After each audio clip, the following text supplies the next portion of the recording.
Hi, we're designing an implantable device to deliver dopamine and nerve growth factor to brains of Parkinson's patients. My name's Alex. I'm Deanna. I'm Emily. And I'm Caitlin. Parkinson's is a neurodegenerative disorder characterized by three different symptoms. The first is shaking, the second is slowed or impaired movement, and the third is postural instability.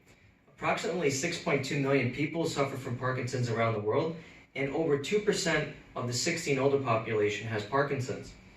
Current treatments can be broken down into deep brain stimulation, which is a surgical technique, and the second is medications. Deep brain stimulation is very invasive. It can cost up to $50,000, and it can result in many adverse side effects. Drug delivery to the brain is really difficult for a lot of the medications, and they can cost up to $10,000, and a lot of them do not treat all the symptoms of Parkinson's.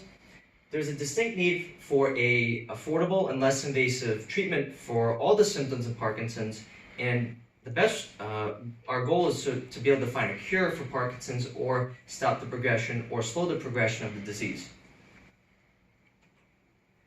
So one of our approaches is you're using nerve growth factor, or NGF. So nerve growth factor is a neurotrophic factor and supports the growth and survival of neurons in the brain. And studies have shown that NGF levels are decreased in a patient with Parkinson's.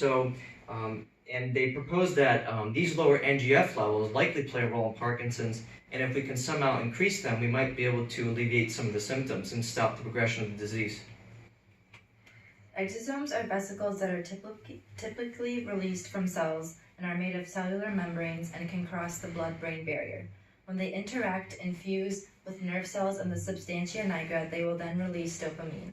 Dopamine is a neurotransmitter, which is a chemical released by neurons that allows nerve cells to signal to other cells. Dopamine also helps to regulate motor movements and emotional responses in people. In the diagram on the slide, you can see the difference between the dopamine levels in a normal neuron and in a neuron affected by Parkinson's disease, in which the neuron affected by the disease has fewer dopamine molecules. Our device will have an innovative design featuring a rectangular implant device that will contain dopamine-loaded exosomes. With our device, patients need just one simple and quick procedure to insert the device that can be done by a doctor in less than an hour, and it will be implanted in the upper chest. Our device has two chambers, one for water to diffuse into, and the second which contains the exosomes and NGFs that are loaded into the exosome. Water will then push the exosomes out of the implant and into the bloodstream.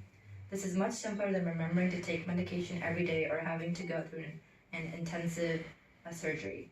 Treatment will be given to patients when they do not respond to other forms of Parkinson's medications or if surgery is not an option. And additionally, nothing is required of the patient for this treatment. They only need to go to the doctor's office and have a simple insertion procedure. One of the biggest benefits of our device is the use of exosomes. Exosomes are able to travel across the blood-brain barrier, which many other medications are not able to do. In addition, exosomes are made of cellular membrane, which are naturally occurring in the body, so there is a very minimal risk for any infection. To add on to that minimal risk, this device is much less invasive than surgery. Another benefit is decreased disease progression with our device. In addition, our implant will last anywhere from 3 to 5 years, which is much simpler than some of the other devices on the market. Finally, the last benefit is that the price range for our device is between $800 and $5,000, which is considerably lower than the surgery required for deep brain stimulation or other medications.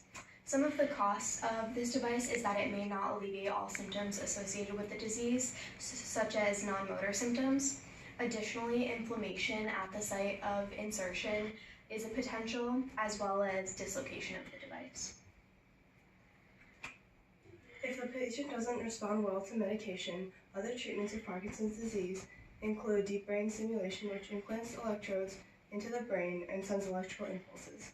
The exact mechanism of action of this technique is unknown, and the surgery required can have major complications, including infection and hemorrhage. Another treatment is the transdermal patch, which contains dopamine-like substances that control the motor symptoms but do not cure them. These patches must be applied on clean area of the skin daily, and you can't use the same location for 2 weeks, and they may take several weeks for the patient to feel the benefit. Dopamine-loaded blood exosomes have been tested before, but they only exist in injection. Our device would last for years and release a controlled amount of dopamine. If this is not implemented, major brain surgery will still be performed, putting older patients at risk for complications. Patients will also continue to receive erratic alternative remedies. Thank you. Thank you.